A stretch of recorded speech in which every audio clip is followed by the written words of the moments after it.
Okay, so let me introduce our distinguished keynote speakers. So we have two who will be co-presenting together. The first person I'd like to introduce is Casey Choi. So Casey holds an MLIS from the University of North Texas. They are the manager of Gualar Park Branch Library with over 15 years of experience in the Dallas Public Library System. Casey was born in South Korea and moved to the United States at age 4, where they were first diagnosed as severely hard of hearing. Casey's first language is ASL. They also communicate in English, Spanish, and a little French. Very impressive. Casey has created and conducted library programs to share deaf culture and to learn ASL and presented at TLA and ALA conferences. When not championing deaf and hard of hearing advocacy, Casey enjoys graphic novels, horror movies, crocheting, and knitting. And I'm going to include a link to Casey's bio in the chat. Our second keynote speaker is Alicia Dio. And Alicia was the fine arts librarian for the Dallas Public Library's downtown branch. She is the co-founder and former president of the Disabilities and Accessibilities Employee Research Group within the city of Dallas. She's also a former chair for ALA's Bridging Deaf Cultures Interest Group and for the Peggy Barber Tribute Grant Committee. Alicia was a member of ALA's 2023 Emerging Leaders Cohort and was chosen to be one of Library Journal's 2023 Movers and Shakers. Please join me in welcoming both Casey and Alicia to give our keynote presentation. Thank you, everyone, for attending. And thank you to San Jose State University for having us. My name is Casey Che, and of course, I have Alicia with me too. A little background, I was born in Korea and spent 4 years in an orphanage, and then I was adopted. And it was after I was adopted that my family said something's up with this kid. And they said, oh, she's really hard of hearing. And so my first school was in a deaf program in Alaska. And back then, schools were split with oral education or ASL education. And my school had the unique idea of combining both. So we started school in ASL, and we also took speech and lip reading as well. When I was 8, I moved to Houston, and unfortunately, programs were not known or available at the time. And so I was mainstreamed, and that was the end of my ASL education for quite a while. It was very interesting going through school, lip reading and speaking. When I got to university, that's when I met up with deaf people again and rejoined my tribe and got assistance and such. So I've had a long history of hearing aids from when they were big satellites hanging off my head and battery pack that looked like I was going to take off on a rocket ship, but it wasn't nearly as cool, apparently, to the tiny things they are now. And then 8 years ago, I got cochlear implants. And so I've entered the digital age. And so throughout all of that, I've been a librarian. At first, because of my upbringing in Houston, I was afraid of acknowledging my deafness, so I would try to hide it as much as possible. But then deaf customers started coming into the library, and so there was no hiding without providing services. And I've come into my own of being comfortable of being a deaf person and advocating, and just really have enjoyed seeing history of deaf progress and look forward to more. So, Lisa, if you would like to introduce yourself. Yes, hello everyone. My name is Alicia Dale. I was diagnosed with hearing loss in junior high while growing up in a small rural town in East Texas. There was no known cause, but it could be related to a recent ADHD diagnosis and auditory processing disorder, which impacts how the brain processes sound. Despite my diagnosis, I continue to be mainstream in public schools and college without accommodations. I also was not exposed to ASL. I did briefly wear hearing aids, but stopped since they weren't helpful and they hurt my ears. At the time, I felt I couldn't ask for help. I felt fearful and confused about the diagnosis and didn't know what I could ask for. And the adults around me didn't seem to have the answers either, which stresses the importance of learning about disability and deaf history and culture. Until recently, I also didn't request accommodations at work due to that sense of learned helplessness. But since my hearing began to gradually worsen in the past 7 years, and as technology has improved, and just basically out of desperation, I somehow became more confident in requesting for accommodations. And I have received several accommodations as needed, some of which Casey will discuss about later. I received a cochlear implant in November 2020.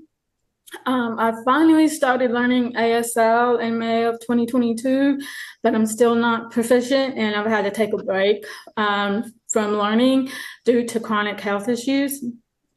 I'm continuously learning about my disabilities, deafness, and what accommodations are available and work best for me now that there's a wealth of information readily available that I never had access to before. In regards to my education and career, I graduated from Sam Houston State University in Huntsville, Texas, 3 times with degrees in criminal justice, including a PhD. While studying for my PhD, I was a student assistant at the university library, and this experience later influenced my decision to eventually change careers to focus on librarianship. I started working at the Dallas Public Library in 2019 while also working on my master's in library science. I received my MLS from Texas Women's University in Denton, Texas in December of 2021. I was promoted to a librarian at DPL in 2022.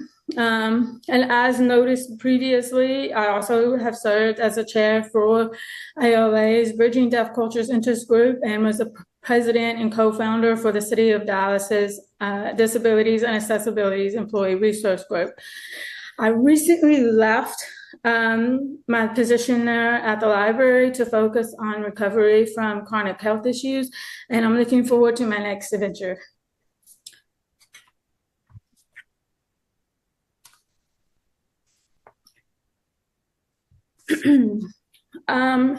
I'm going to start us off by focusing on the major socio-political events that have occurred in deaf history.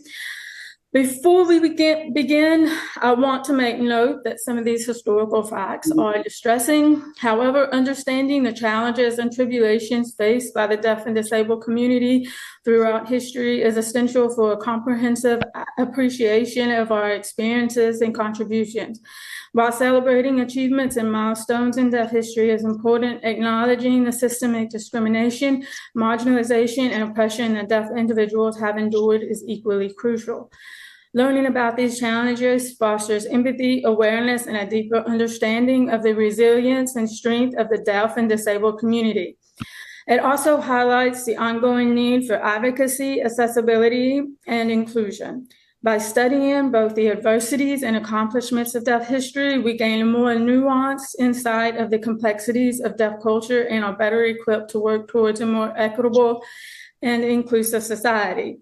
Being aware of these events can also make us as librarians feel empowered to create change, including by creating equitable and inclusive services and programs in our libraries. We'll start this off with a brief overview of history. deaf history. Initially, deaf people's intelligence, sanity, ability to love and have families, and even our salvation were in question. Deaf people have made accomplishments in a variety of different fields, including in science, sports, and entertainment. These people include Derek Coleman, a deaf NFL player, Marlee Matlin, and Troy Kotsur, who are the first deaf people to win Oscars for their performances, for Marlee Matlin for Children of a Lesser God and Troy Kotsur for Coda. Millie Bobby Brown, the actress from Stranger Things, is deaf in one ear. And Thomas Edison, the inventor and scientist, was also deaf.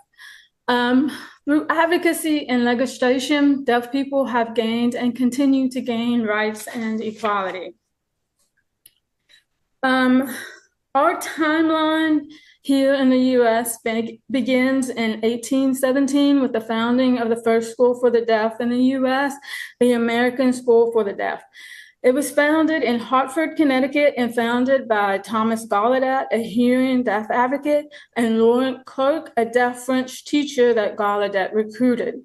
It was here at the school where ASL developed and is a combination of predominantly French Sign Language and Martha's Vineyard Sign Language, but also of other home signs used by other students who attended the schools, and possibly Indigenous Sign Language.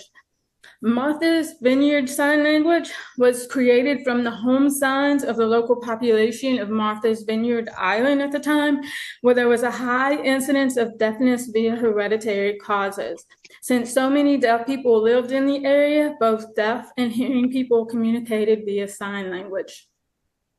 In 1864, Gallaudet University, the world's first and only deaf liberal arts college, was established by Edward Gallaudet, the son of Thomas Gallaudet. The university has an English and ASL bilingual curriculum. In 1880, in response to the oralism versus manualism debate, deaf leaders created the National Association of the Deaf and believed in the right of the American deaf community to use sign language, to congregate on issues important to them, and to have its interests represented at the national level. Oralism focuses on the exclusive use of lip reading and speech and actively discourages deaf people from communicating and learning via sign language. Manualism refers to sign language. Later that same year in Milan, Italy, educators of the deaf, in which one or three sources vary, of the 164 attendees were deaf, they convened to support oralism over manualism and ban the use of sign language in schools. Though Alexander Graham Bell, a prominent advocate of oralism, was not present at the conference, he strongly supported it and promoted eugenic ideas fearing intermarriage among deaf people. Bell referred to deaf people as a defective race of human beings and feared that intermarriage would contaminate the human race, even though 90% of deaf people are born to hearing parents and only a small percentage of deaf people inherit their deafness. He proposed discouraging intermarriage of deaf people by promoting oralism. In 2010, the 21st International Congress on the Education of the Deaf formally voted to reject all of the 1880 Milan resolutions that supported oralism. Though Bell didn't support sterilization or legal eugenics, his beliefs and other similar yet harsher beliefs held by eugenicists about the deaf and disabled also inspired the first of many state laws that legalized sterilizing people with disabilities. The first state that successfully enacted these laws was Indiana in 1907, in which they claimed those who were feeble-minded or intellectually disabled could be sterilized. However, these laws were extended to include anyone that was believed to be a burden to their families or not useful members of society, and this included deaf people. Other states quickly followed suit, and these laws were upheld by the U.S. Supreme Court in 1927 in Buck v. Bell. This court decision has never been fully overturned. Only after World War II and the revelations concerning Nazi eugenic policies, including sterilization, beginning in 1931 and T4, a Nazi killing program initiated in 1939 that targeted disabled and elderly residents, did the U.S. eugenic sterilization programs rapidly decline. Okay. So, following the Milan Conference, oralism gained prominence, suppressing manualism in many schools. However, by 1960, William Stokoe, I'm probably butchering that name like I'm probably butchering everybody else's name, but Stokoe was a hearing English professor at Gallaudet. He initiated a shift. His research on American Sign Language challenged misconceptions that ASL was inferior and merely a system of gestures, demonstrating its rich linguistic structure with grammar, idioms, and syntax, thus legitimizing ASL and other sign languages as distinct natural languages. This further led to ASL being recognized as a national language, one that can be used in schools and educating deaf students. Deaf individuals and other disabled advocates that played a vital role in passing the Rehabilitation Act of 1973, a federal law that prohibits discrimination based on disability in federal programs. It also provides grants for vocational rehabilitation, supported employment, independent living, and client assistance. This landmark legislation removed architectural, employment, and transportation barriers, laying the groundwork for the disability civil rights movement and eventual passage of the Americans with Disabilities Act. However, it initially only applied to federal agencies, leaving out state and local governments. Despite the last recorded forced sterilization in 1981 in Oregon, some states still retain outdated eugenics laws, though they are not actively enforced. Others, like Iowa and Nevada in 2019, have recently enacted new sterilization laws that grant judges the authority to decide for individuals they deem unable to consent. Advocates argue these laws aim to assist disabled individuals, unlike older laws which aim to prevent their existence.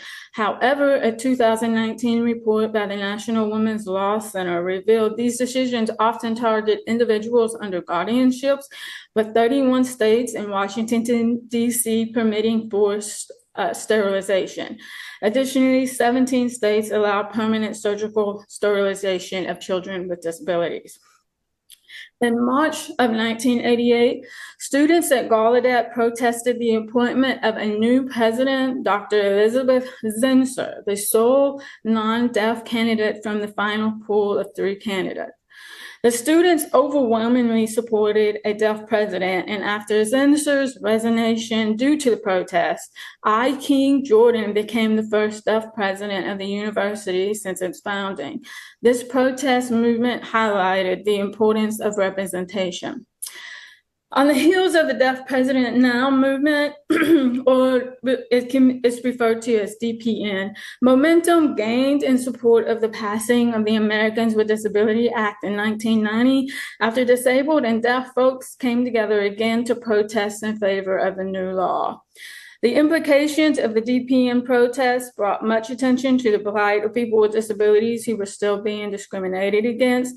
So when Senator Tom Harkin from Iowa, whose brother was deaf, sponsored the Americans with Disabilities Act, it was overwhelmingly passed. The ADA is much broader in scope than the Rehabilitation Act of 1973, as it applies to disabilities and public services and places of public accommodation, such as restaurants and libraries, and also requires employers to make reasonable accommodations to employees with disabilities. In 1998, the FCC introduced new captioning rules for TV in line with the Telecommunications Act of 1996. These rules mandated increasing captioning requirements over 8 years, reaching 100% for new English programming by January 1st, 2006.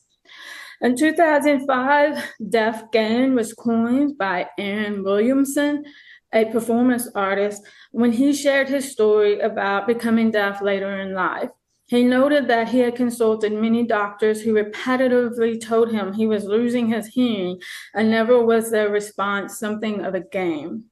This concept was further developed by H. Dirksen Bauman and Joseph Murray in 2014, in which they aimed to counter and challenge the idea that being deaf is a loss, and instead encourage people to see deafness as a strength. In other words, it focuses on what is present in deaf people's lives as opposed to what is missing. National Deaf History Month is actually the brainchild of deaf librarian Alice Hagmeyer, who is also the co-founder of ALA's Bridging Deaf Cultures Interest Group, and FOLDA, the Friends of Libraries for Deaf Action, which was founded in 1986. In 1996, Alice and another deaf library worker taught ASL to their colleagues at a Washington, D.C. public library. It quickly evolved into a week of deaf awareness at the library, and by 1997, it was celebrated as a months-long event. Alice and others continued to advocate for the celebration of deaf history until 2006, when the American Library Association and National Association of the Deaf together declared it an official national event. In 2012, the 21st Century Communications and Video Accessibility Act mandated that all televised material be captioned, including its online distribution. CVAA makes sure that accessibility laws enacted in the 1980s and 1990s are brought up to date with 21st century technologies, including new digital, broadband, and mobile innovations. The following year, new regulations under Section 503 strengthened the enforcement and requirements for recruiting, hiring, and accommodating individuals with disabilities. Before I turn it over to Casey, I want to share a statement by Tim Walrath, a leader in the Deaf President Now movement, who reflected on its significance, emphasizing freedom from oppression and unity among deaf individuals towards common goals. He says that Deaf President Now, or DPN, represented much more than the birth of our first deaf president. It represented deaf people now and their freedom. Freedom from ignorance, freedom from being oppressed. It made me very proud to be a deaf American. DPN has left me with many memories, but I will share two of my favorites. The first happened Sunday night during our march to the Mayflower Hotel to talk with the Board of Trustees. We marched through the streets of the District of Columbia without a permit, a policewoman who tried to stop us by using a megaphone. We kept on marching, and the DC police realized they had a new challenge on their hands. The second is a memory which was a lesson for me personally. It was the same lesson that DPN taught deaf people everywhere. The night Zinsser resigned, we had been told that the police were now going to take control of the campus. We still had 3.5 demands left to go, so we were nowhere near finished. To prevent the police from breaking through the Gallaudet gates, we needed to put a Gallaudet bus next to them because we knew the police wouldn't damage the school vehicles, which were federal property. We didn't have the key to the bus I was working on. We were in a hurry. One Gallaudet student approached me. I'd never met him before. He was oral and hadn't mastered ASL. He had on a black leather jacket and long hair and was from New York City. He told me he could hotwire the Gallaudet bus, and that he did. I tell this story because before DPN, I was not one to interact with deaf people who were not culturally deaf like myself. Deaf people have a history of fighting among themselves. Yet during DPN, we all worked together for that common goal, a deaf president. Never mind the mode of communication our president would choose or his background, as long as he was deaf. And together we accomplished that goal. Since DPN, Deaf America has seen changes. The Americans with Disability Act, the Closed Captioning Bill, the Telecommunications Act of '96, and most importantly, the attitude of yes, I can being adopted by deaf children and adults everywhere. The fight is not over. We will always need to strive for equality in our world. Yet we have started that journey. And today, as we continue to carry our torch, Deaf President Now symbolizes deaf people now. I'm proud to be a deaf American. Now I'm going to turn it over to Casey. Thank you very much. Okay, so deaf history is kind of in two parts. One is the social political, which we went over, and then the next part is the medical and technology. In the beginning of deaf history and deaf culture, medicine and technology seemed to be like a way to not make a person deaf, and that was the focus.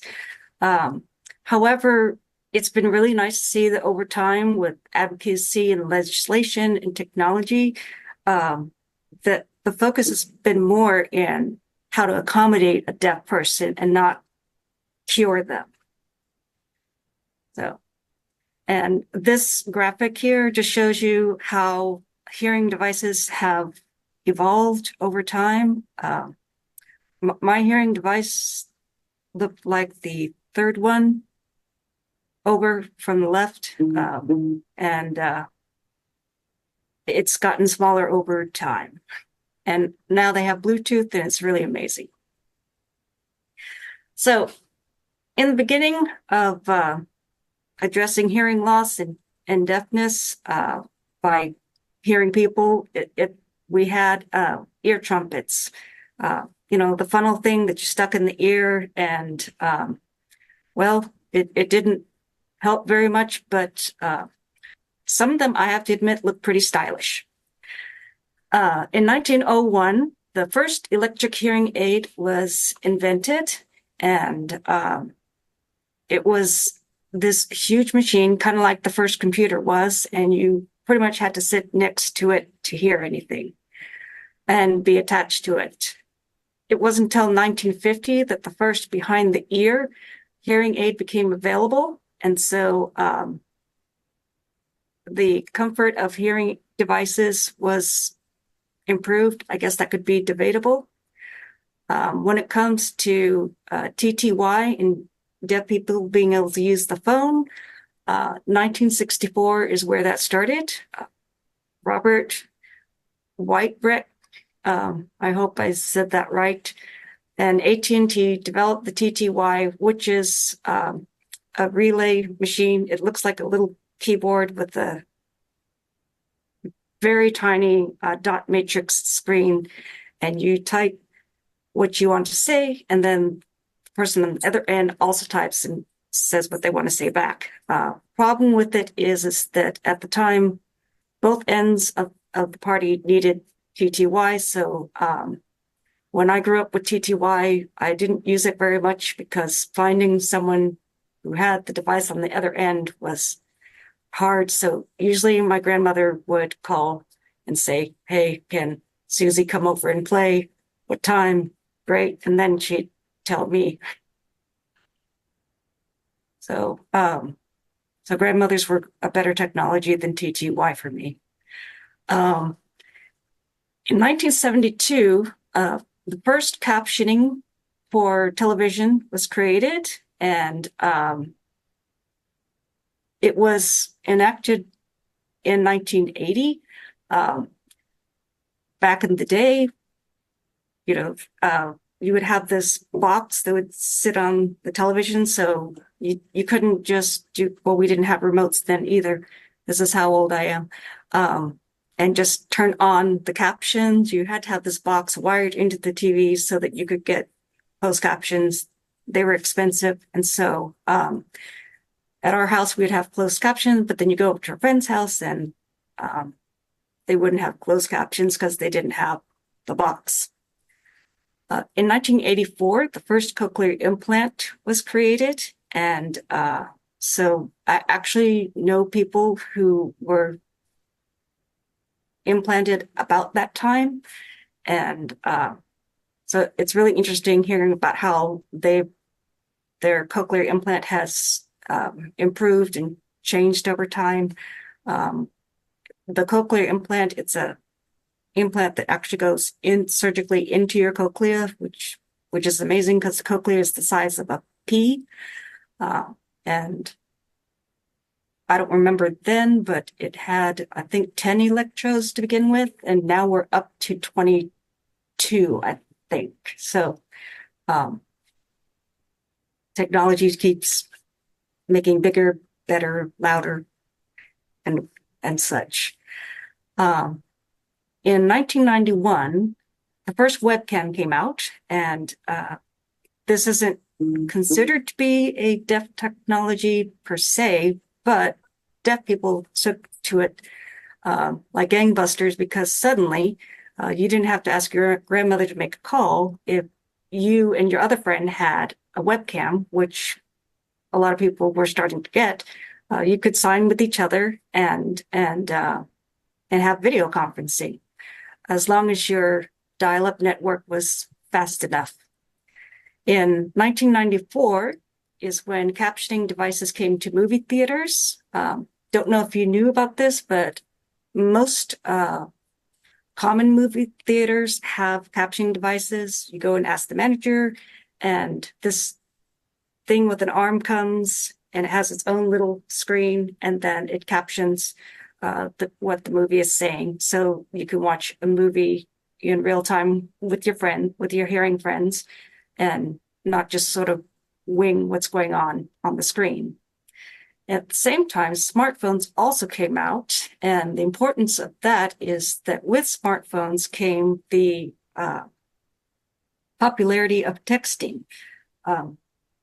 People didn't want to talk on the phone with each other, but everybody started texting like crazy, and deaf people definitely benefited from that, because then this was, for me at least, this was the first time that I didn't have to have someone have a device that someone wouldn't normally have anyways, and yet they could still text to me, and I could text back with them about whatever was required, or whatever the gossip was for the day. So in 2003, Captel came out with the captioned phone. It looks like a phone with a screen, and so you can talk into the phone, and then an operator, a third-party operator, types out what the other person is saying. The thing is that you have to be able to speak, so not every deaf person is oral, and so caption phone is really only for those who can speak, or more for like late deafened people who grew up speaking and then lost their hearing later in life.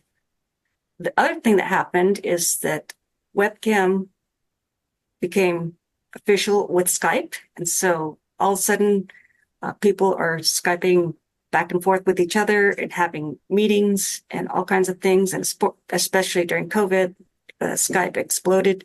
And so again, it's a really neat way to have video conferencing without having someone buy more equipment or anything. You just ask them to download an app. It's an app they would use anyways, because who doesn't want to see their 3-year-old nephew sing Baba Black Sheep? In 2007, Ubi Duo was created, and it's real-time captioning. So you have 2 devices, and we have it at our library. You can type, and then the other person can type too if only one of you knows ASL, or neither one of you know ASL. And then that way you can, it's texting in real time, and you can type out your question, they can type back the answer. I also find that senior citizens who have lost their hearing use it a lot too. So, the deaf community is really diverse, and there's all different reasons and ways of how our hearing has either diminished or never was there to begin with. In 2010, FaceTime came out. Facebook brought up FaceTime. So now you can be in your Facebook app, which everybody's on because everybody wants to know what's going on in the world of Facebook. and you can video conference using Skype or Facebook, whichever one you prefer. So in 2013, Sony and Regal Cinemas introduced the captioned glasses.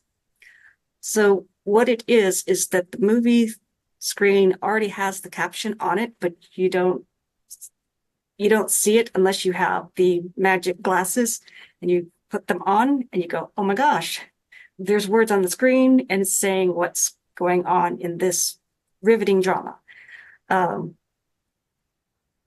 It has mixed reviews. I find them a little challenging to use just because I have a flat nose. It comes with the territories, so keeping them on my face is a bit of a challenge. In 2016, InnoCaption mobile app came out. I love this device because I can text or speak in a phone call. And there is an operator who is actually a court reporter certified. So when you're in a trial and you see a court reporter typing away the transcript of what's being said, you have someone of that proficiency typing out what's going on with the conversation. The other great thing also is that it's great for 911 calls. And so in the times that I have needed 911 calls, it's nice to know that there's a live person listening and it's not the AI device guessing what I'm saying. And so it works out pretty well. But speaking of AI devices and such, in 2019, a deaf man who worked for Google said, I think we should figure out how to make Google and devices more accessible to the deaf and hard of hearing community. And so he collaborated with Gallaudet University to create what's called Live Transcribe app. And the Live Transcribe software that was developed is also used in YouTube videos. And so it is an artificial intelligence app that captions what's being said in live time. And it is pretty accurate. It's not perfect, but it has completely revolutionized how I look at YouTube. I never looked at YouTube before because there were no captions. YouTube developers and YouTubers, they would make their video, but they wouldn't add a caption to it. And so I didn't know what kind of crazy, weird things were happening on there. And now that the Live Transcribe software is on YouTube and a part of YouTube, I just turned that on, and it has really changed my whole viewing thing. So like when they say down the rabbit hole in YouTube, I've just now caught up to all the weird things, and like the joke of honey badger don't care, I finally figured out what that is. And so it's been really cool to see how technology keeps going from let's make these people not deaf to let's bring deaf people into the hearing world, because the world is a hearing world. The latest thing, just a couple of years ago, is the captioning tablet, and that's because of Google and Gallaudet. So when I'm on the reference desk and providing assistance to customers, usually I can read lips, but if they mumble or if they have a full beard and mustache, I'm like, well, sir, you're very handsome, but that's all I got. But now with the captioning tablet, it captions what anyone is saying, which makes for being able to tell what is being asked of me and being able to provide customer service without looking at my cohort going, beard at 2:00, please help me out. It really kind of opens up the capacity of how I can serve customers, because I'm in a very public job. And so that's pretty much how far we've come. I pretty much expect us to keep going. Some of the developments that I've seen is trying to create a software that, like Google and Gallaudet's Live Transcribe, is actually ASL. And so you'll have I guess a computer generated person signing what's being said instead of reading everything so you can actually see what's being said in your own language and not reading English, because ASL and English are two very separate languages with their own grammar structure and idioms and all that. So being able to have captions and things, you're still functioning in a language that's not your own. So I would be interested to see how that develops. Another thing is that I've seen is the vests. So they're called hearing vests. You put them on. So if you go to an action movie or whatever, the vest will react and you can feel the rumbling of cars, planes, and automobiles crashing and booming and thunder and all that. And it kind of adds a little more color to what's usually a silent experience.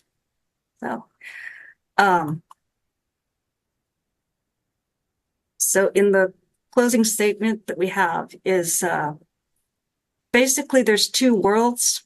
I've lived in two worlds. There's the deaf world and there's the hearing world. And technically in the hearing world, the deaf world is inside of it because we live and function in the hearing world, but the deaf world is kind of more like a little bubble microcosm.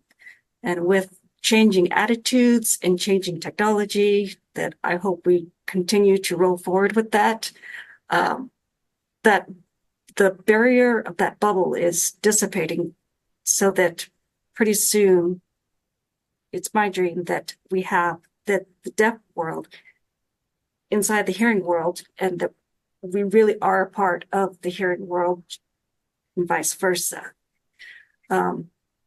Because of deaf accommodations, hearing people have benefited, and so it is very much a deaf gain. Baseball, when you play baseball and you see the coach and other players doing all this stuff, that came from William Oy. He was a deaf baseball player, and in order to not like scream out what pitch to throw or whatever, he taught his teammates ASL, and they started using ASL so that no one would understand which pitch was coming, what they're doing, whether they're going to steal a base or not. And so you can thank the deaf community for that if you're a baseball player. Same thing with football. We have the huddle in football because football players are apparently more intelligent than baseball players. Other football players from other teams started learning ASL and were able to tell what kind of plays were being played. And so deaf football players said, okay, we got this. We're going to create a huddle so they can't see what we're saying. And so when you see football teams huddling before they do their play, I'm sorry, I'm not a football player, well, an American football player fan. But you can thank deaf people for that. The popularity of texting, closed captions, more and more people are using closed captions. It's been a benefit not just for foreign films. People with ADHD and other neurodiversities find it's easier to focus if you have closed captions. So the benefits of deaf capabilities has been shared with the hearing world, and when it is shared and accepted, everyone has benefited. So just like any other diversity and any other disability, there are gains from that. And so I'm really excited how society and history has evolved from us being closeted, cloistered, our sanity in question, to being able to become doctors, lawyers, actors, musicians, and all of these things, and that we can give to society and be a part of it. So with that being said, I would ask all of the hearing people listening today that to please continue educating yourself and advocating, and let technology continue to develop to accommodate so that deaf and hearing people can come together, because as we've learned in past history, segregation never really works out. It's not a good idea anyways. You lose out on a lot of talent and intelligence and contributions when you do that. So with that said, that's how I would like Deaf Pride to become, and the deaf world to become true members of the hearing world. And so thank you very much for listening to us. Oh my goodness, what am I doing? I'm sorry. Thank you, Casey. And as we go into the panel discussion, yes, let's give them both a loud round of applause.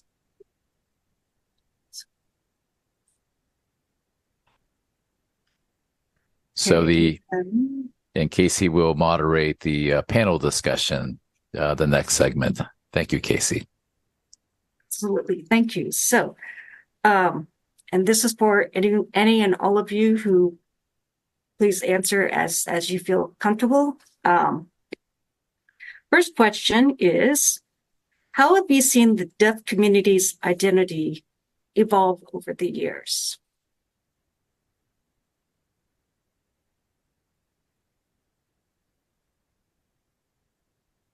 So I'll start, I guess.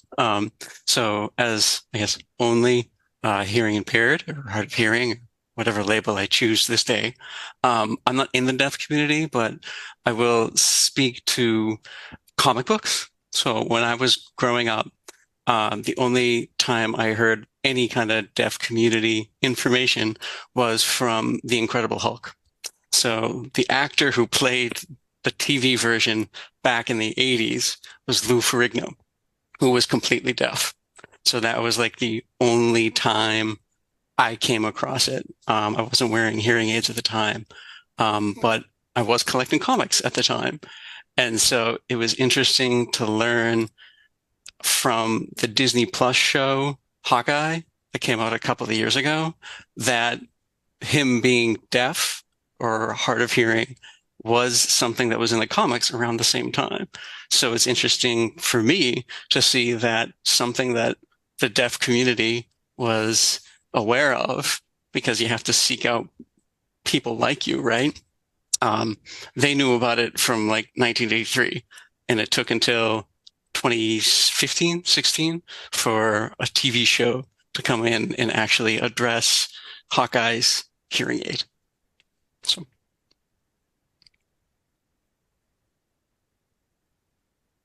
Thank you so much. And yes, a couple of years before that, Matt Rich, I think is his name, he created a comic book and an episode of just Hawkeye, just in ASL. And so to draw that was very interesting. Yeah, I read that one. That was really, because it's a visual language, right? So comics are a visual medium. So it was a good issue. Anyone else?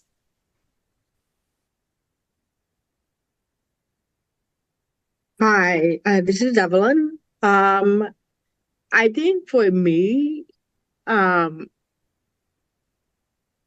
see that the deaf community's identity has become more of the norm, kind of, just because, we've had movie, TV show, which has created more awareness. So, like, I was born in the early 60s, so I've seen a wide span, and I feel like one of the most recent things that had to do with like identity, especially with personal identity, is like the whole like little D dap with capital D dap, you know. And so like I teach ASL, so I'm constantly having to explain to my student what is little D dap and what does capital D dap mean. So little D dap has to do with the medical term of having hearing loss. But capital D deaf means deaf identity. That's who you identify, that you're proud to be deaf. So that just a short, I do feel like we're more visible, for sure. Thank you. Okay, so I got way too excited about the panelists. If each of you could please introduce yourselves so that we know the expertise that we are gaining from. And I guess we'll start with you, Brad. Brad McKenna. I'm the technology librarian for the Wilmington Memorial Library. It's about 45 minutes north of Boston. I had worked in the IT department for Partners Healthcare for 14 years before that. So I love, Casey, you're part of the technology that you were going over. I love hearing that kind of stuff because one of the things I do at the library is tech help. So patrons who come in who are gifted technology, I can kind of explain what's in their hands. So I enjoy that part of my job. Excellent. And Evelyn? Hi, so I'm Evelyn Keolian. I'm a children's librarian at the Chicago Public Library. So I also teach ASL at Ocean Community College, which is just outside of Chicago. I've been deaf my entire life. So they didn't find out I was deaf until I was in school, so about 6 years old. I didn't learn ASL until I went to college. I'm also the founder and chair of the Diversity Advocacy Committee at CPL. So that's just a little bit about me. Thank you, Evelyn. And then we have Brendan. Yes, hello everyone. My name is Brendan Gilbert. I have been involved for many years now, and I'm in more of a leadership position at this point with diversity. Was director of product management for most VRS companies. VRS is Video Relay Service. I do advocacy work there. I was born deaf and I communicate in sign language, obviously. I was mainstreamed in school. I can speak, but it's not perfect. When I communicate with hearing people, my wife is hearing, we speak some and we sign as well. I code switch fairly easily. Yeah, and that's me. Thank you. And last but not least, we have Sadia, and I know her personally because, well, not that personally, but because she helped me get my hearing devices and my captioning devices. So. Yeah,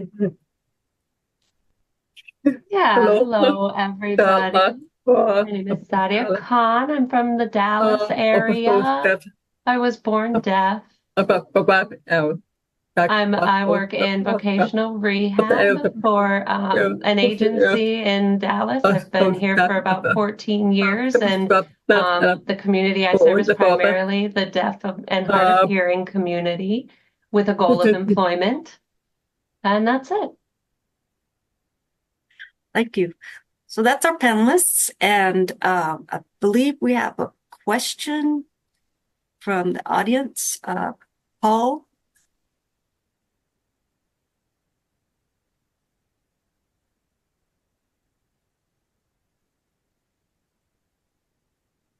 Paul, if you want to ask your question, and it looks like you're muted, so the interpreters can't hear you.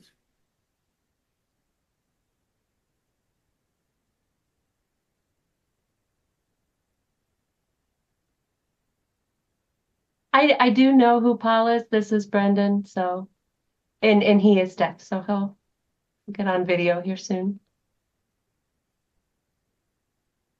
If you want to go ahead to the next one while he gets his video set up, we can come back to him. Don't worry, we remember you. Can you share a significant moment in deaf history that had a lasting impact on you?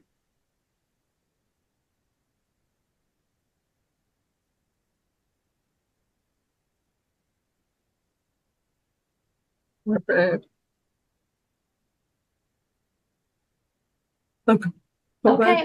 this is Sadia. I'll go ahead. Okay. Since the establishment of the ADA, I've seen an increase in opportunities, educational opportunities, and also a lot of really cool things happening here in Texas. Waivers for those, tuition waivers for those who want to go to college.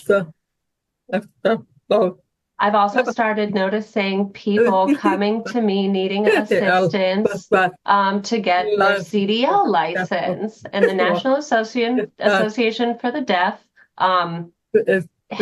helped in getting that requirement of being able to hear waived as a CDI truck driver.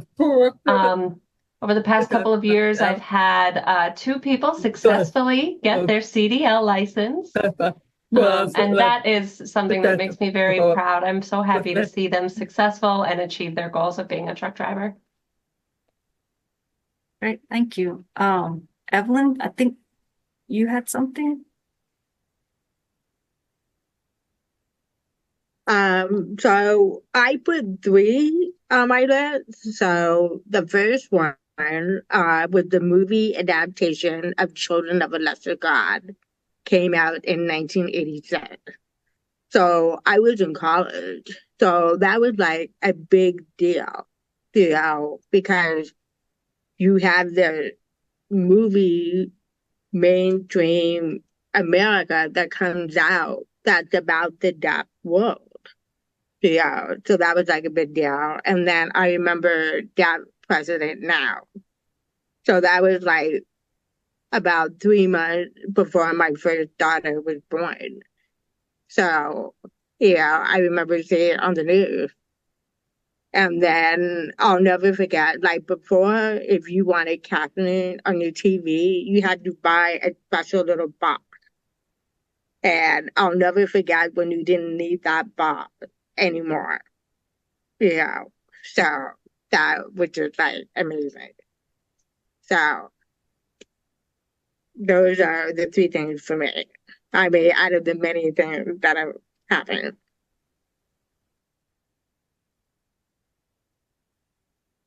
This is Brendan. I can go next. All right. So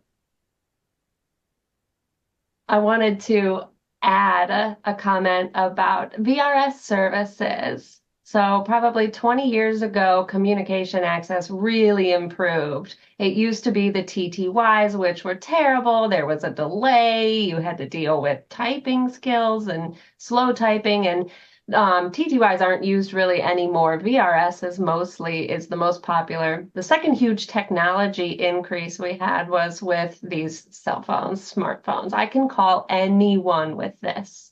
I can do anything with this, and I'm not stuck at home on a wired connection. I remember you have to drive home if you wanted to use the phone, but VRS even, you had to go somewhere specific to use it, and now I have access to it on my phone, and that was a very important moment in history. Independence is so, so very important to me. Yeah, and this is Sadia. I wanted to add to that, just media is so powerful right now. Social media, YouTube, Facebook, Instagram. I mean, so many deaf people struggle with isolation and their identity. And, you know, they usually used to only meet people in school, but now the world is our oyster. We can access anything, and we can share our experience, we can share our culture, and that is just such a powerful tool to have. I definitely agree. This is Brendan. I agree. Oh, and Sadia, this is another thing I wanted to add. I have seen an increase of different events happening, poetry, ASL slams, ASL storytelling. We have more safe spaces now where we can communicate and sign, and spaces we're more comfortable in. And this is Brendan. I wanted to add one more thing about technology.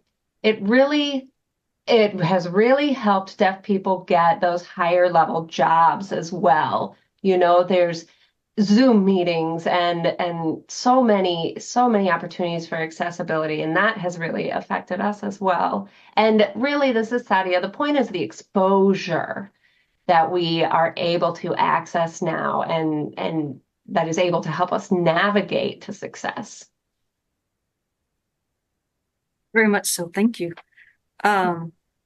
We have a question. Paul, I'm sorry, I didn't mean to put you on the spot. I didn't realize there was this Q&A section in Zoom, so pardon me. One question you had was, what do you think the issues are facing the deaf community today regarding employment and accommodations regarding the C-suites and senior management that are often not founded in a hearing company?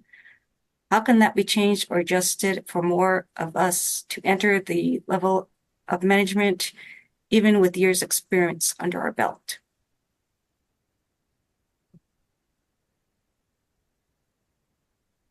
So, yeah, this is Brendan. I can take this one, definitely. Thank you, Paul, for that question. It's a good question, and you know me, so you know I'm going to answer this. I worked many years in a hearing company with higher level management, and I saw many issues. A company I worked for, a big tech company before, there were some accommodations issues, how many hours, accessibility to the buildings. Some companies just really didn't know how to provide accommodations for a deaf person because they've never had a deaf employee before, whether it's someone who's hard of hearing or someone who signs.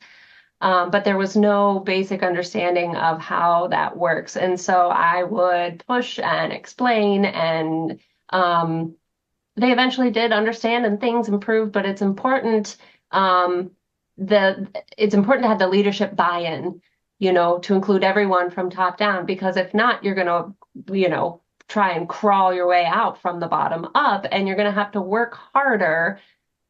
And I had to do so much extra work other than just my regular job. I had to coordinate interpreters and do all of that extra advocacy work. And so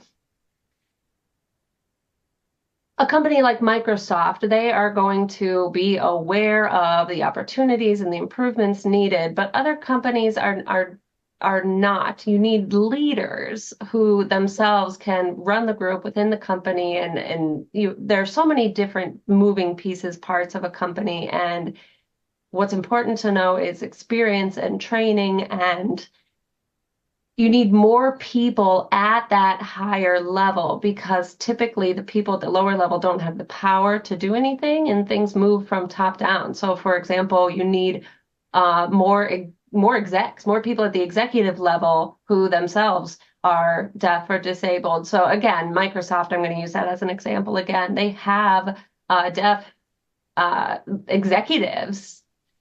I believe her name is Jenny. She is a deaf person working there.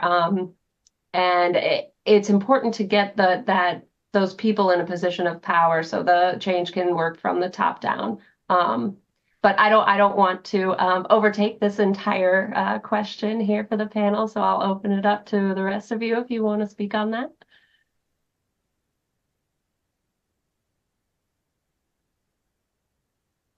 okay. So, next question, I hope is fun.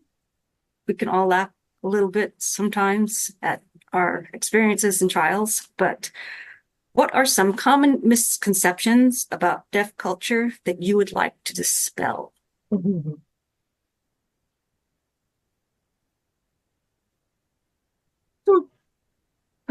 is this for? You don't have to This pick is just one. Sadia. I can answer. I've seen a lot of people who think that sign language is the same all over the world, and it is not. It is oh my gosh, every country, every region has their own signs. We've got some international sign. It's different all over the place, but that is a very common misconception that I know of.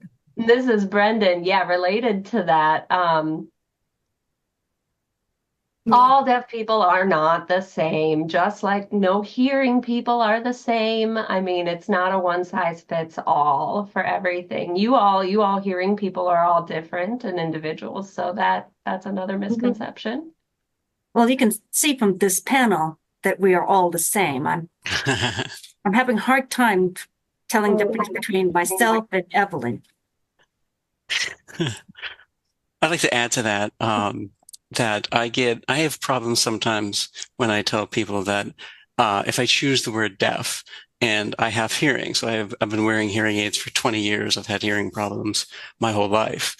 And so if I meet somebody, whether it's a patron, a friend, just someone on the street, and I choose the term deaf to describe myself, they don't believe me because I can communicate verbally and I can hear some. And so that's the all or nothing approach to deaf. It's what Evelyn was talking about earlier, right? Is the capital D deaf is the community, and then the small d deaf is the biological situation. So it's a struggle I have because I'm hearing to some degree. So I don't know what label to use. So it's challenging.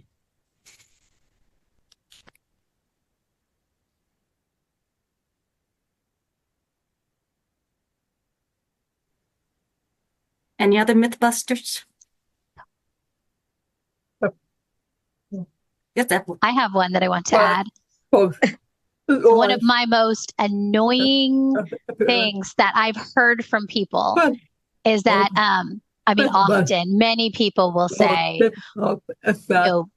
people who are not educated about deafness or deaf culture, they'll ask things of this nature. And so they'll say, like for my parents, oh, so can deaf people drive? If you can't hear, but can you drive? That one really annoys me. Yeah, people just assume, that this is something that needs to be fixed. They don't understand the word. It's like they think like glasses. They just don't really get it. And Brendan said, absolutely right. Yeah.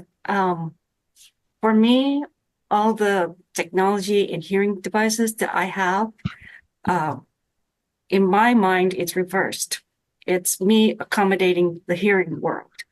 Because when I go home, everything gets thrown off. I'm like, done. And I enjoy peace when I get home, but I wear these things for people. I remember a doctor said that I need to bring my hearing aids. And I said, well, I'm going to be under anesthesia, so I don't think I need it. And I've been deaf all my life. So the whole dementia relationship between deaf and hearing loss and dementia, that doesn't apply to me. I don't feel lonely with these things off. There's times when I feel more lonely with them on and with hearing people than I do with them off. But Evelyn, you have a myth to burst. Oh, yeah. Yeah. Hearing aids, it's not the same situation for everyone. Additionally, cochlear implants as well. This is an individual decision. It has a lot to do with environment and people, whether you can hear speech sounds. There's just so much diversity within those devices.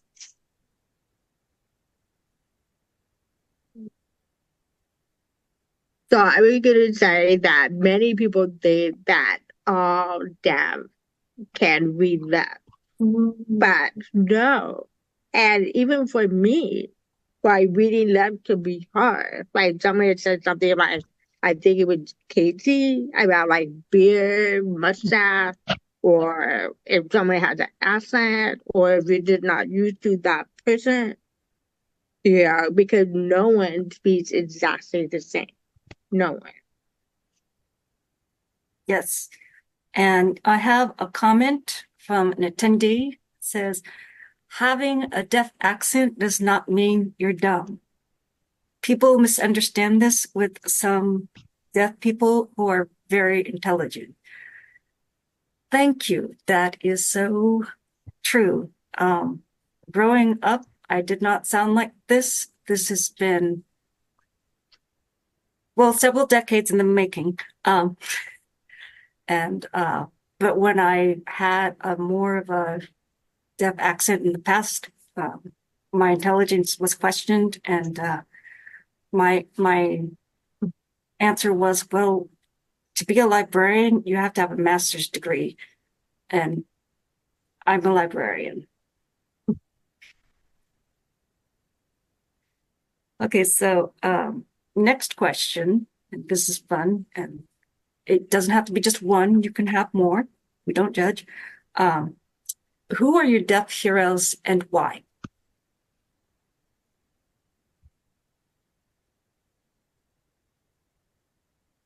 This is Sadie. Okay, so I would say last week, there's a person that I know, and I've known them for several years, maybe 4 or 5 years. And, this is the president of an organization, an Southern Asian deaf organization. And they're involved in, they work for for NASA, and they work as an engineer. And, so they're in NASA, they're working. And I thought, oh my gosh, this is such an important role, to have deaf people, and so that young deaf people are able to look up to somebody of this caliber, that's working as an engineer for NASA. And that's something that, had not occurred to me before. And really, I just look up to that person so much. They working in aerospace. The name of the person the last name is Vareria.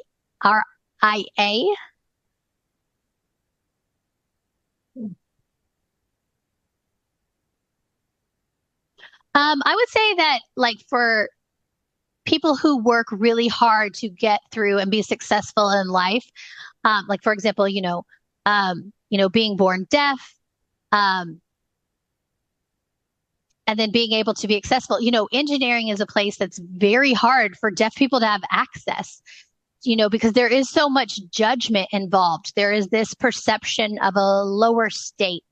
There's a lot of judgment, and we don't have equal access to some of those spaces. And that is something that, I really applaud when deaf people are able to do that. There are very few people who are able to, sign, very well and also speak very well. It's very hard to navigate both of those worlds. I noticed that, it's very easy to feel alone. For some of these children, they're not surrounded by deafness, deaf culture. They don't have those deaf role models. It can be very isolating. And so, and just encourage them to be persistent and absolutely do not give up.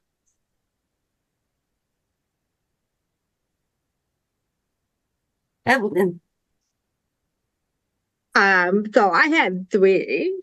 So the first one is Phyllis Freilich. I don't know if I'm saying that correctly. So she, the deaf actor to Children of a Lesser God, was written for, because there were not many plays for deaf actors. And she won a Tony for a lead actress in 1980.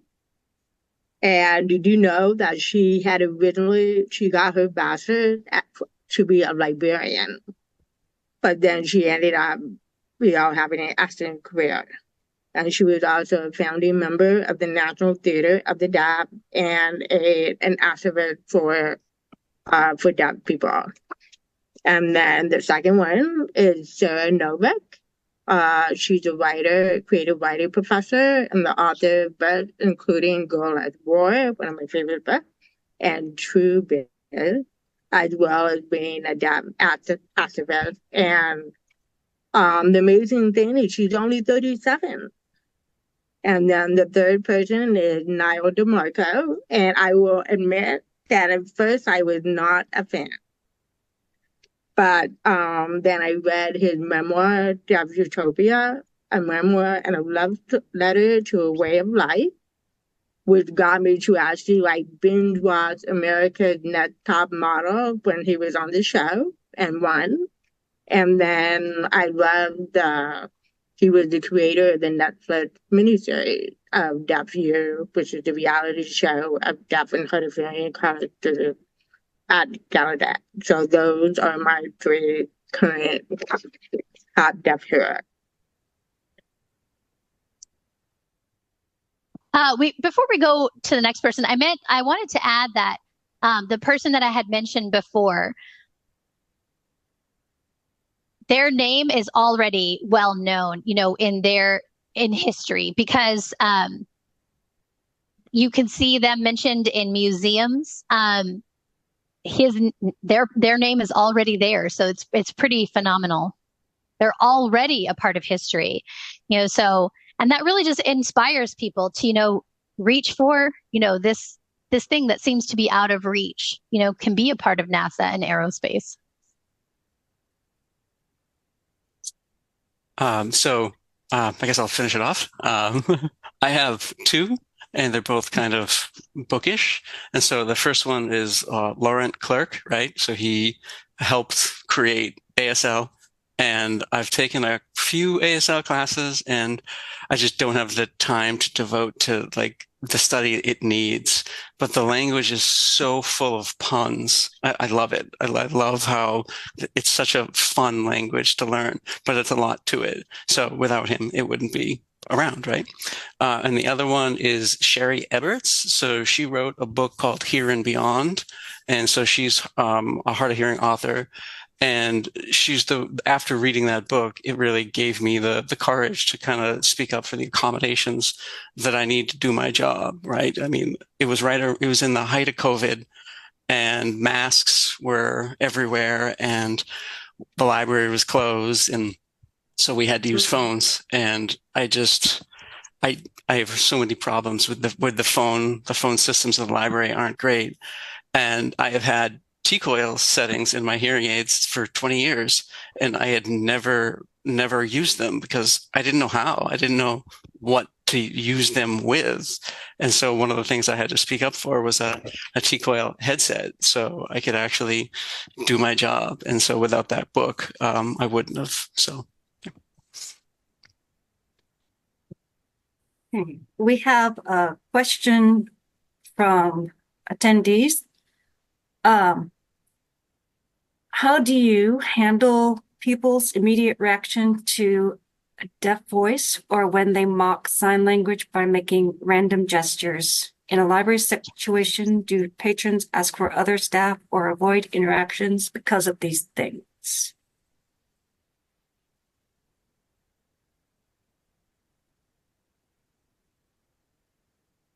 First, I refrain from slapping someone. That's step one.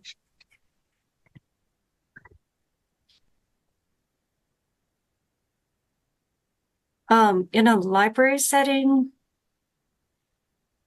I have had people ask for another person besides me, just because I was, lip reading. It's more of an art than a science, and so I completely misread. And then, of course, being a multi-dimensional human being,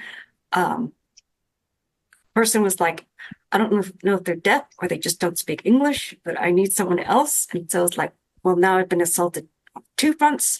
And so basically I I say, I haven't insulted your accent or how you dress or how you present yourself. And I would appreciate it if you would not judge mine.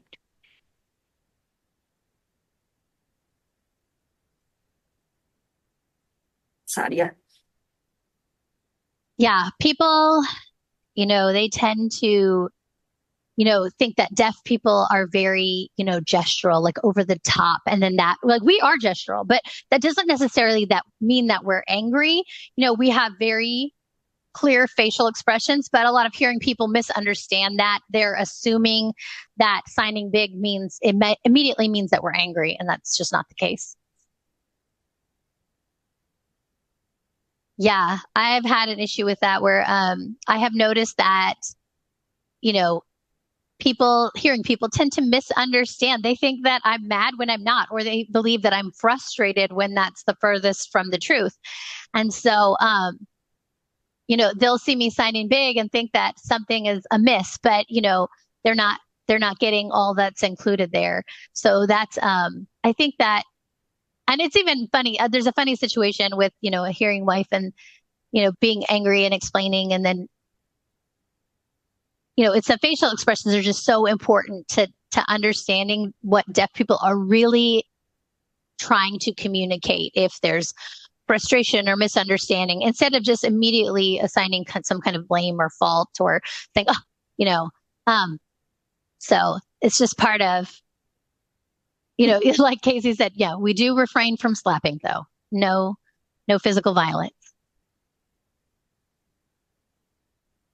I had someone come up to me and like curse, like give me all the deaf ASL curse words.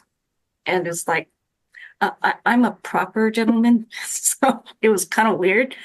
And they thought they were funny and that this was awesome. And we were bonding, man. And I said, no. When you can sign as well as I speak, then you can curse at me. And they put their hands in their laps and stopped. But Evelyn, do you have a remedy?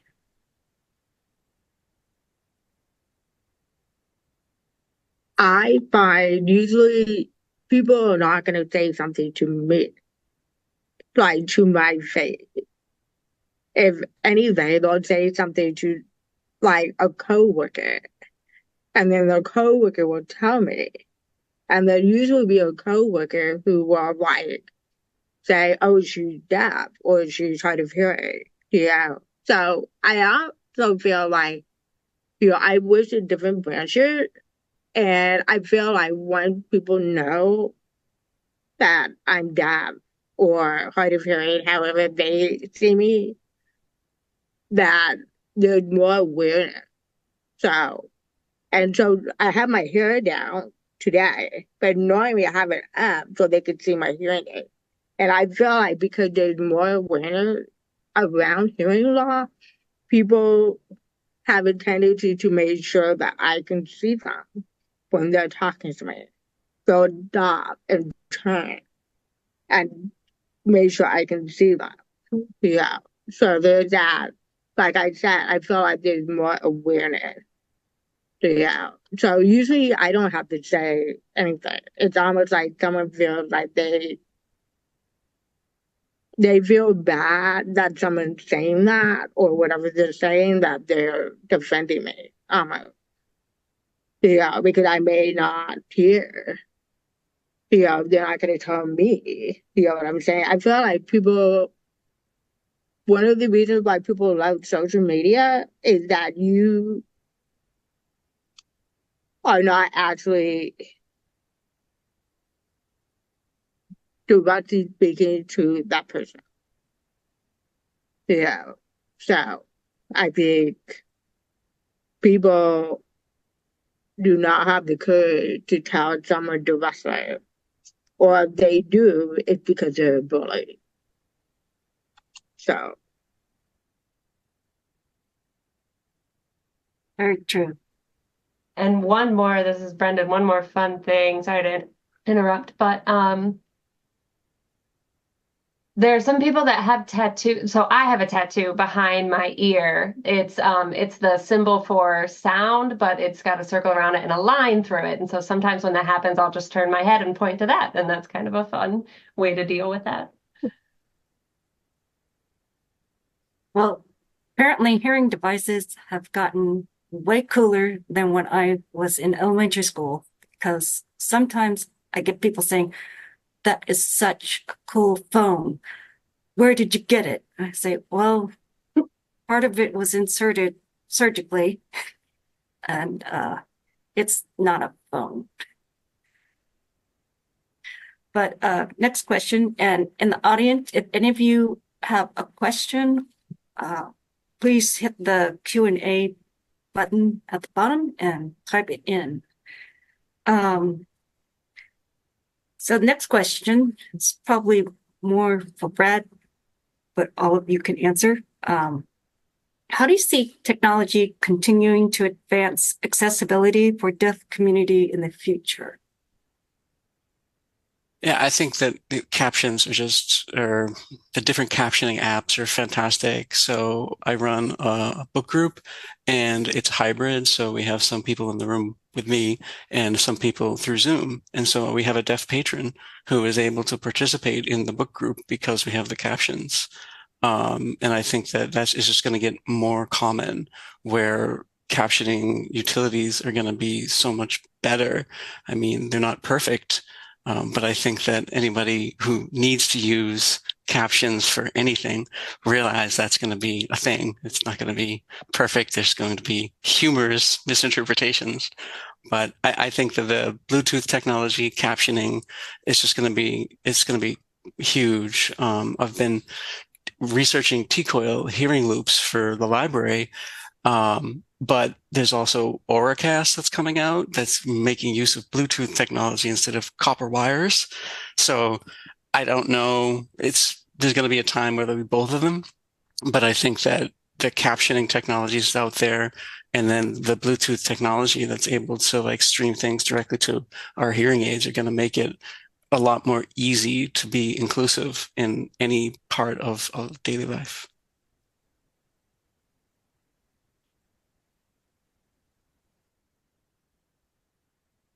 Evelyn?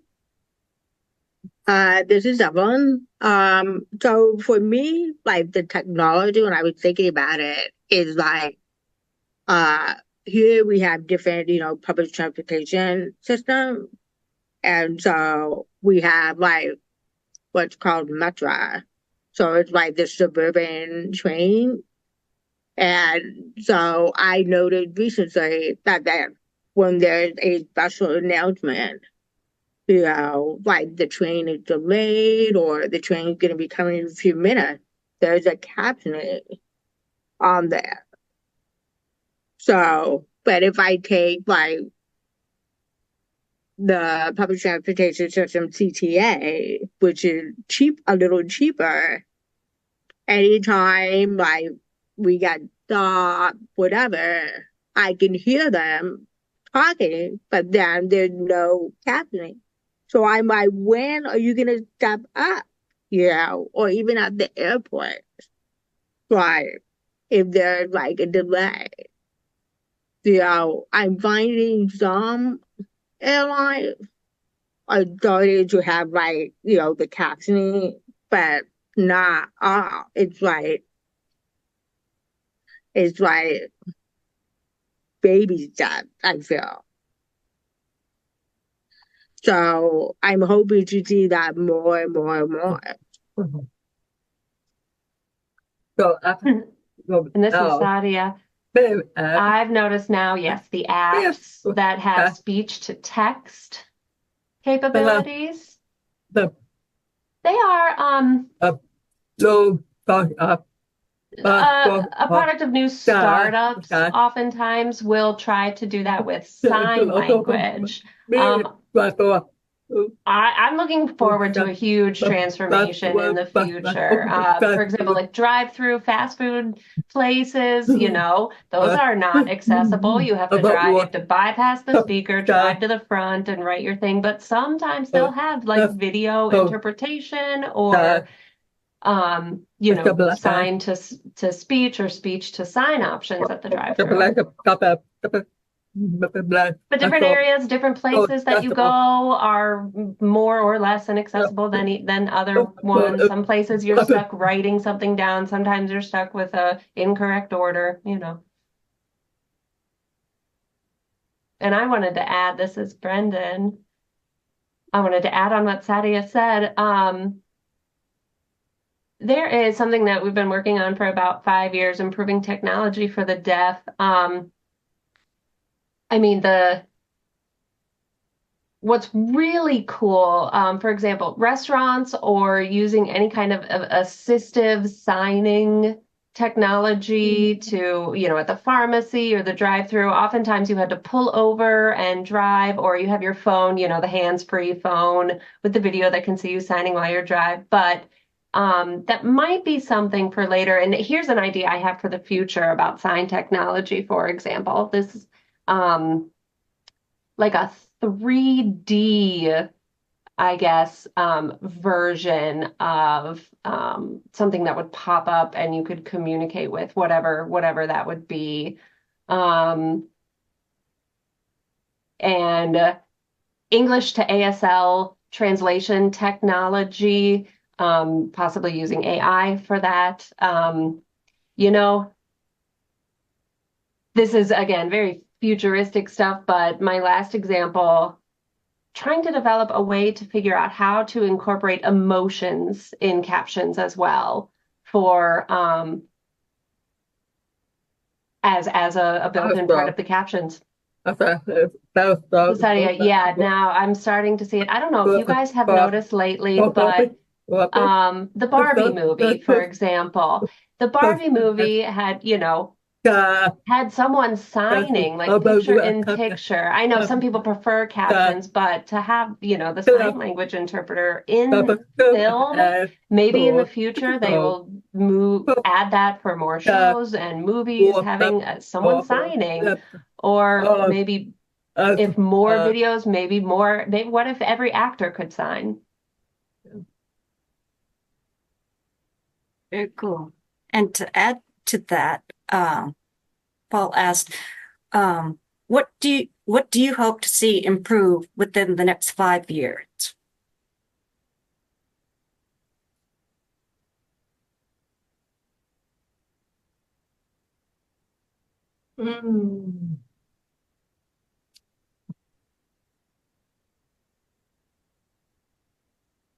Ongoing accessibility, more than just a basic level equity. You know, that's what I really want. There's still a lot to do with that. There are still some gaps everywhere. Secondly, in the next 5 years, maybe 5 years, this might be more like 10 years, depending on how fast AI grows, but automatic translation. It would be really nice to have that, you know? Yeah, those are my ideas. Glenn? So this is Evelyn. So I'm guessing that's like a general question, like for that. I mean, for me as a librarian, like more book published by that, you know, more ASL book published by that, not hearing. Like there's so many publishers that think they're doing it correctly, and like not, you know, like there are many people that are interested in learning ASL, but then they got the wrong information, like, or these books that say they're correct, but they're not. So it's just more, I would like to see more like that later, you know.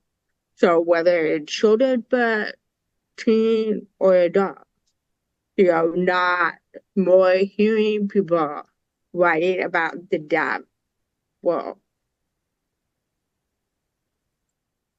Definitely. Sometimes with the hearing-centric literature that I get on the deaf community and deaf experience.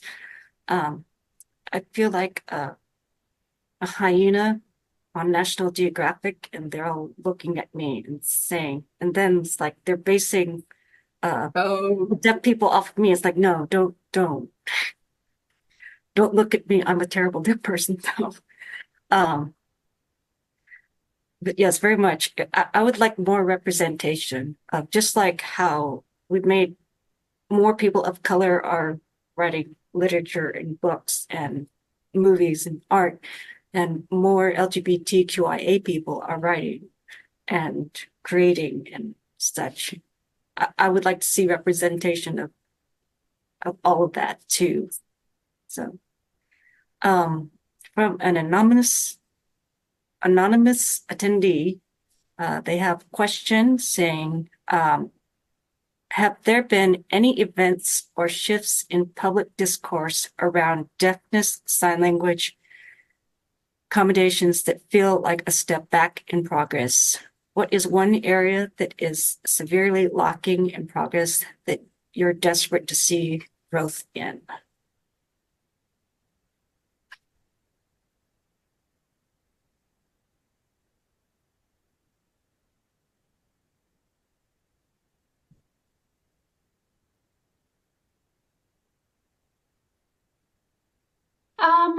Got something small with people who depend heavily on AI and think that AI is going to solve everything. They think that AI doing the auto captions is perfect, but it's not.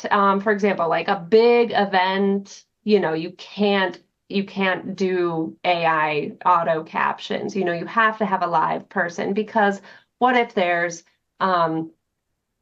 any kind of mistake would throw off the entire event. And a company that I worked for many years ago, they were really excited, thinking, what if, one day, captions didn't work? What would you do? And so, depending on AI is not a perfect replacement for humans. Words can only go so far. You have to have the clear audio, you have to have, you have to understand the meaning, and AI can't do all of that yet. That's just one thing I'm thinking of. Something that I discovered is that at least in Texas, they finally allowed you to text 911. And again, they found that it's great for hearing people too, because if your bank is being robbed, apparently hearing people and hearing robbers could hear you, we're being robbed, come to this location, as opposed to texting it. But what I would like to see is for the tornado. Living in Texas, I need to know when a tornado is coming. You'd think that would be obvious, but I still rely on my wife texting me, duck and cover now. And she hopes that I'm not on an anime binge watch and ignoring the phones, and that the house and wife are still there when she gets there.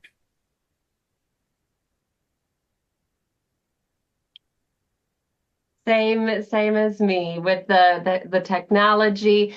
Thinking about safety, especially with the weather, any hurricane, tornadoes coming. If something happens in the middle of the night, am I going to wake up and look at my phone without any, I have to have some kind of warning.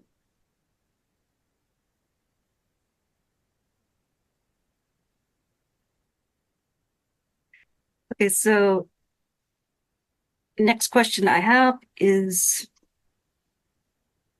how has the portrayal of deaf individuals in media and popular culture evolved over time? And what impact has this had on public perception of the deaf community?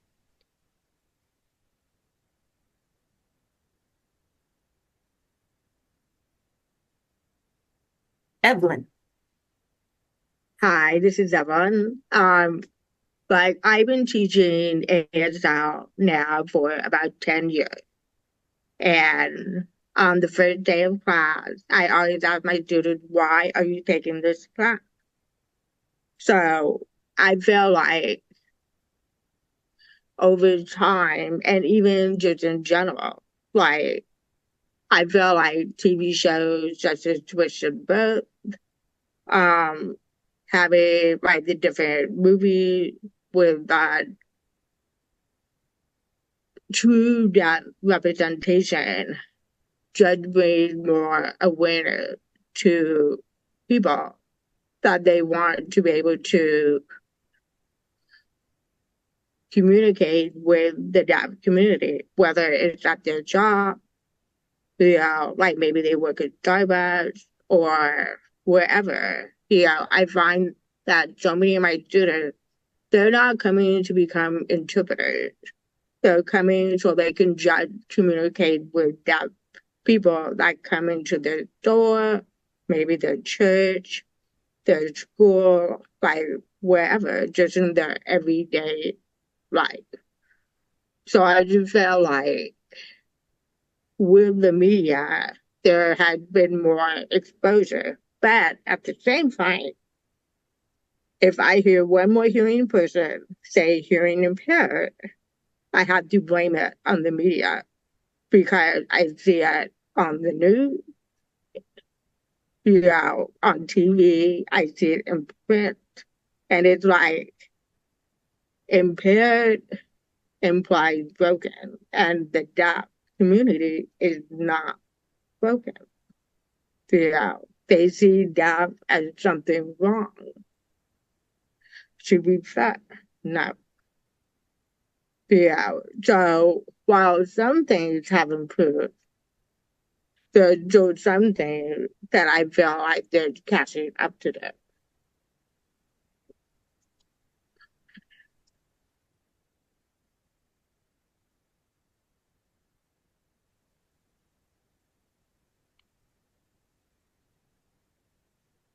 Yes, plus, influence from, deaf people in different places with, having the spotlight. I would say, I wish there was more exposure for people to see successful, intelligent, hardworking people, who, it's not just luck. Perhaps sometimes it's luck, but also people who, I don't know, more exposure to where they're working in leadership and more, appreciation for, the arts and things that they're involved in. And, that we appreciate music and all of these other things. So it's really maybe better if I don't know, we approach things from that kind of angle. So this positive exposure, really people in,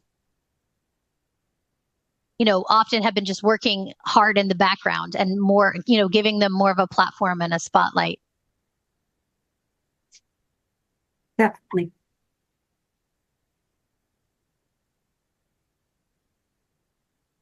Okay. So next question. What are some current issues facing the deaf community today, and how can individuals and organizations work together to address these challenges and promote greater understanding and acceptance?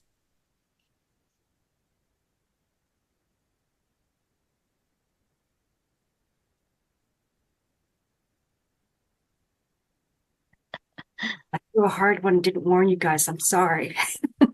Evelyn? Oh, no, Sadie can't go. Who's going? Well, Evelyn, go ahead. Okay, sure.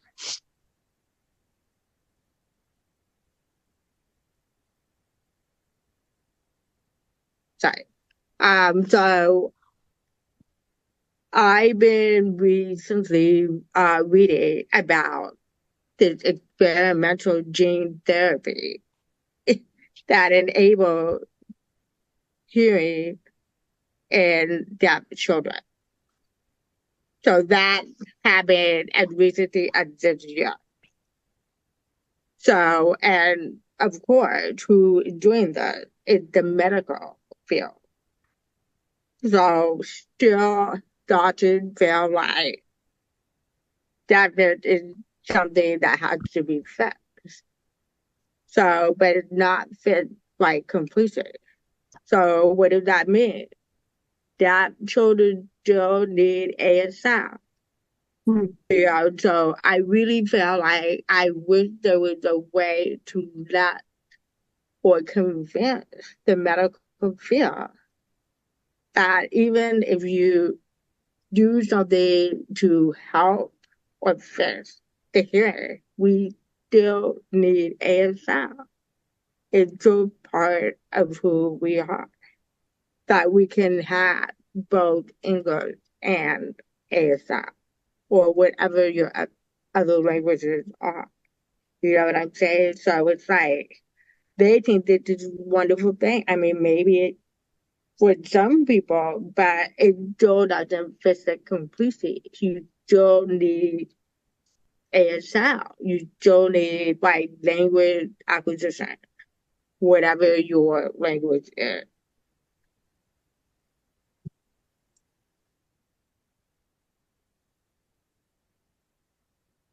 Sadia?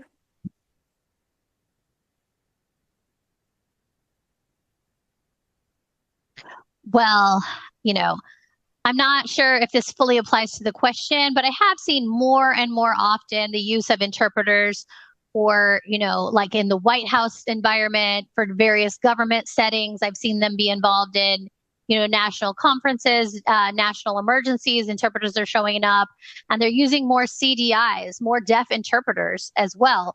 And so the use of more layered access of language and communication. So, hearing interpreters, are facilitating. Sometimes, it's appropriate. Sometimes we need a deaf interpreter. And I'm seeing that they're able to expand on the cultural and linguistical parts of the language more so than a hearing interpreter. And I guess that's what I wanted to add. So I'll say that I think that the jobs are really important. I think it was mentioned earlier about getting the deaf people to be their own voice, so to speak.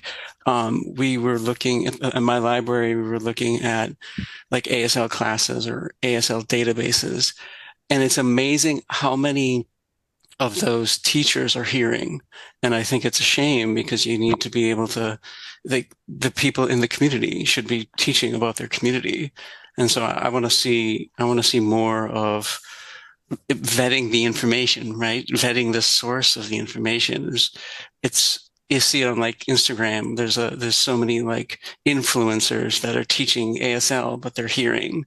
So like it's such a shame because like they're the people getting the eyes, but they're not the people that should be doing it. So yeah, it's like it's really hard. I will mention earlier, Casey, I think in the presentation earlier, you mentioned Deaf Gain, and there's a great book on that. It's Deaf Gain by H. Dirksen Bauman, something like that, and it goes into a lot of this stuff. There's a lot of like a deaf point of view, which is just fantastic to do. So because there was one chapter on the Firestone factory in Ohio during World War II. They hired like all deaf people because the machines were so loud to make rubber that it didn't matter for the deaf people. Their hearing wasn't going to be impacted by it. But like those little things, there's not a lot of awareness about the history and the current status of it. So I want to see more deaf people teach about deafness.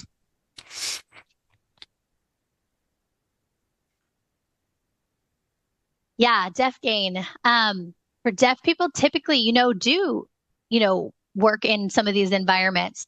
It is harder to find that equality. So many people just all they're focusing on is the hearing loss. They can't get past that to think about other opportunities or what deaf people are capable of. But when you have environments that have so much background noise or chatter, this is a deaf gain. Also, I wanted to say something related to, we do need, there are different issues we have with many interpreters when we have interviews for jobs, I wish that everyone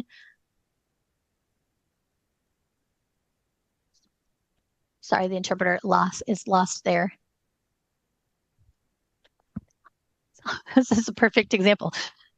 So for an interview, in the process of an interview, when you're going in for a job, I had one about a year and a half ago, and, there is a process to that interview, and involved in the interview process. And I wish that we had the time to work out some of those kinks beforehand.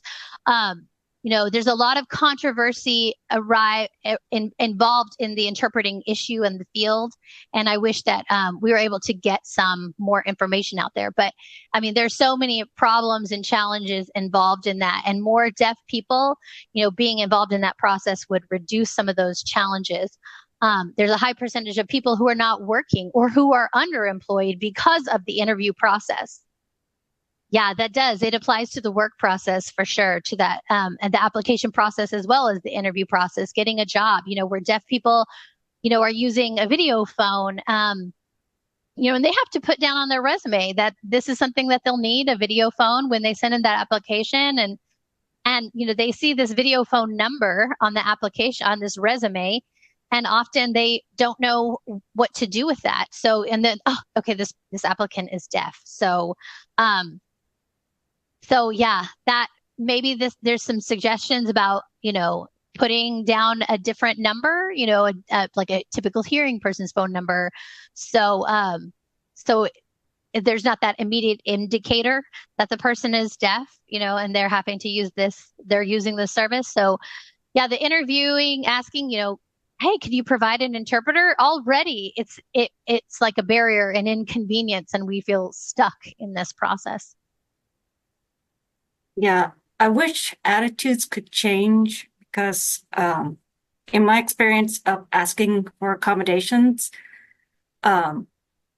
it's like deaf accommodations is an option, but according to the ADA, it's not. And so I kind of look at them and say, well, if a paraplegic came up to the library and said, hey, I can't get into the bathroom, would you tell them, well, can you kind of crawl at least? No, you make sure that door is working and you put in an order as soon as possible. But when I say, I'm deaf, the first thing a lot of times is not, how can I help you become part of this? The first thing is, how can you accommodate me? Because the first thing a lot of times they ask is, can you lip read? And then when I say yes, the look of relief, like, okay, I don't have to work anymore. I'm good. You do the work. I'm good. Like, well, I'm always doing the work. And so it's nice when someone says, what is your preferred communication? And they're willing to work with you halfway and not say, just crawl to the bathroom, you'll be fine. This is Tadia. Exactly. The ADA is very weak, in my opinion. It's, it options that it gives, VRI or writing down, sign language interpreter.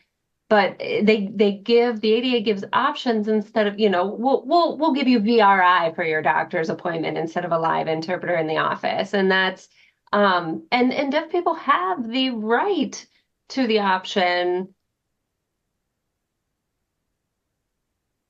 have the right to have any auxiliary needs that they need, the interpreter or the writing, but it's what they want.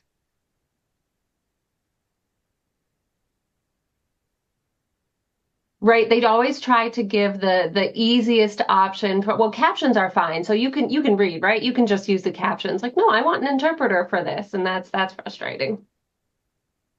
Very much so. And I think there's a comment. Let me check again. Oh, we have two. I'm sorry. So Katie said, are there programs for learning ASL that are taught by deaf people that you would recommend? I would say Evelyn, but also the University of Oklahoma Deaf School have a free class. I think, you can find probably in your local area, like if you find a program that had that instructor, yeah, maybe it's the deaf organization. Like here we have the Chicago Hearing Society. They offer like cheap ASL classes. You don't necessarily have to go to a college or university.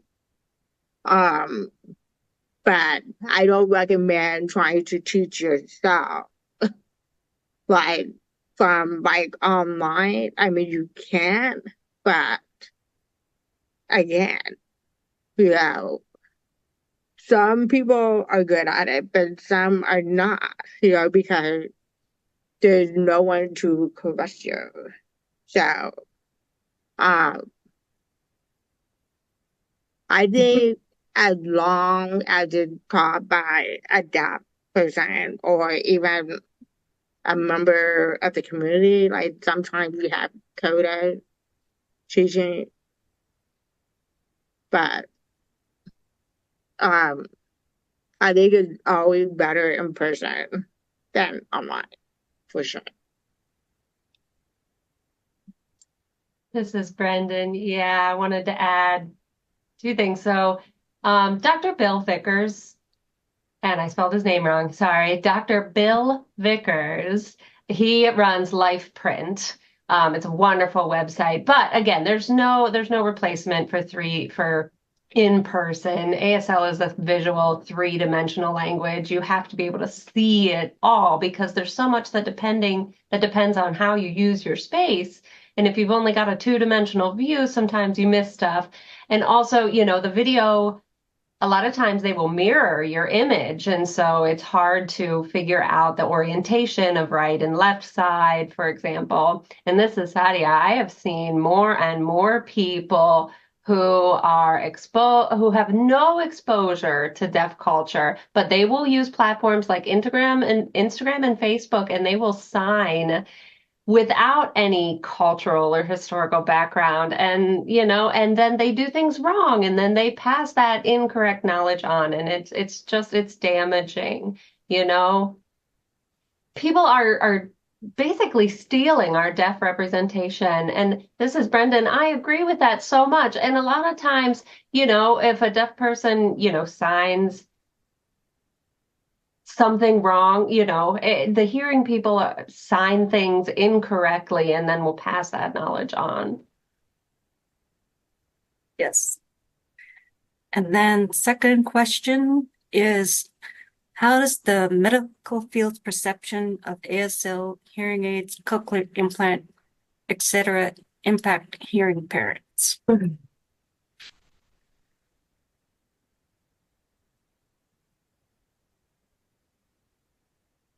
This Brendan, I'm laughing. I have a quick. So I have an implant. I don't use it anymore. I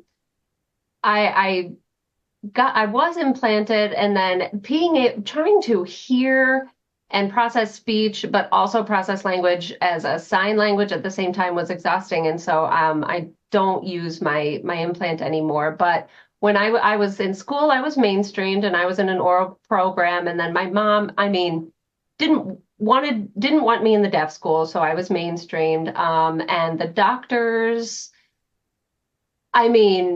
of course, their perception was my hearing is broken, and it wasn't.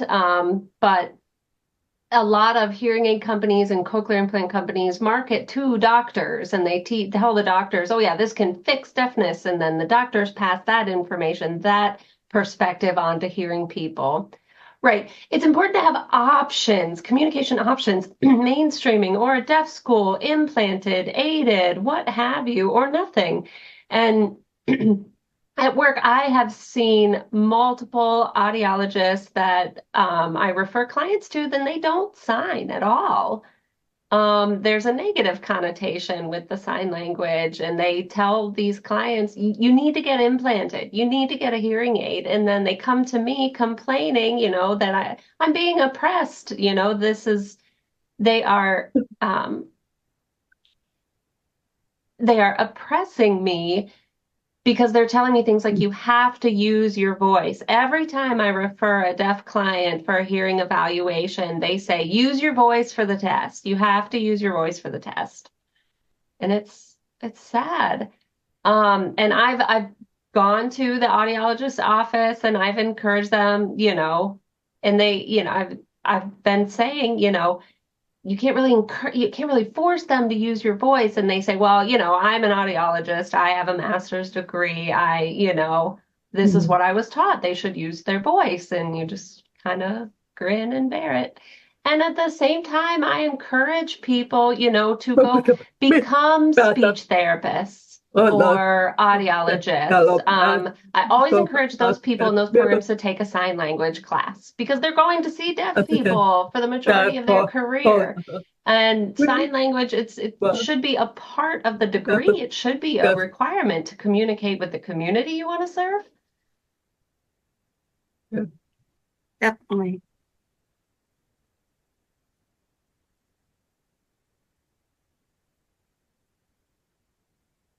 I have a split view or feelings about, hearing devices and my pride in deafness, because on the one side, I'm very proud to be deaf as an identity, but then on the other side, I wear hearing aids and a cochlear implant. And when I first got the cochlear implant, people were coming up to me and crying and saying, "You're cured." And I was like, "Did I get baptized?" It's like, well, this is a tool for me to live in the hearing world, and it's very snazzy, expensive tool, and I'm glad I have that option. But I don't want to be a hearing person. It's a tool to do my job and talk to society and go to concerts, and that's what it is. And so it disturbs me when parents have a deaf child and the first thing they do is cry. Okay, it's not what you expected, but if your child had 6 fingers, would you be like upset and like, oh my God, what are we going to do now? And so it's like the child grows up, and I guess I'm speaking for me too, with this innate shame from the parents of, you're born, there's something wrong with you. So we slap these on your head, put this in your head, and now you're cured, and now you're perfect, and now we accept you kind of take. And that disturbs me. I think it should be an acceptance of these devices help you work in a world that is hearing, but you are perfectly you as you are.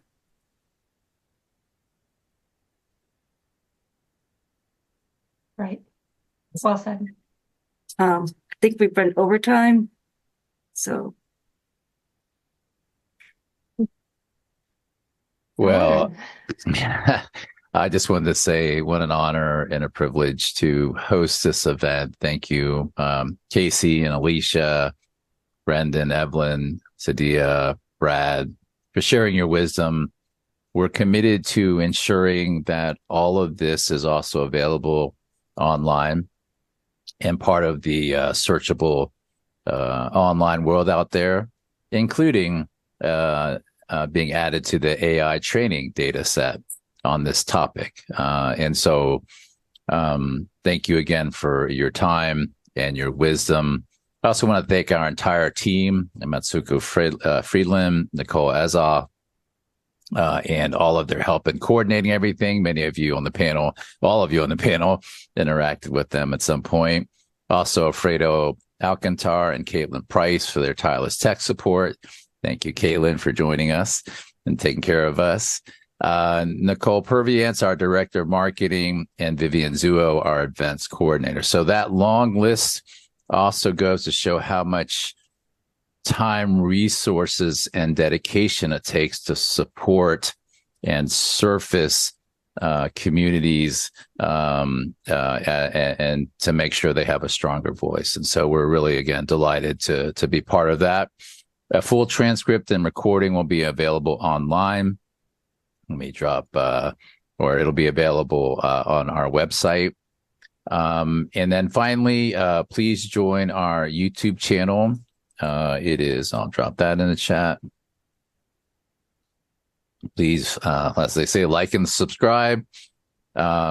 We have in our lineup, we next have the Asian American, Native Hawaiian Pacific Islander Heritage Month celebration entitled The Role of Libraries, Museums, and Archives in Engaging with Local Communities. That'll be Friday, May 24th from 10 to noon. I'll drop that in the chat.